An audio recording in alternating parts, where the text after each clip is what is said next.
Today we're going to talk about the downswing and what happens, sort of the sequence of motion that happens within the body of the downswing. But before we do that, we have to understand what happens in the backswing. So if you can envision that right now this is a tabletop and and there's a spring attached to this tabletop. So the backswing starts by turning the shoulders. So if you can imagine that this spring, you start winding it from the top down until you can't go any further.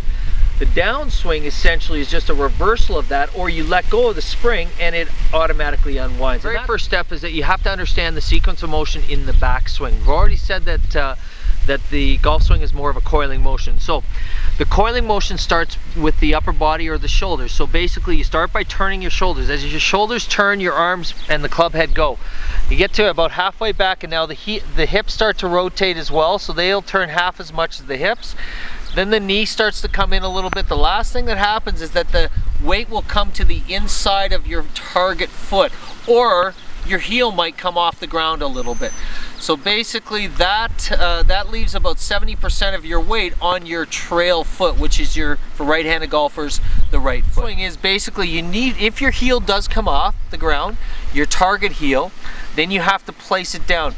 Then there's a lateral shift of your knees and or your hips, so that basically it transfers your weight. From here it's just turning your hips, letting them rotate.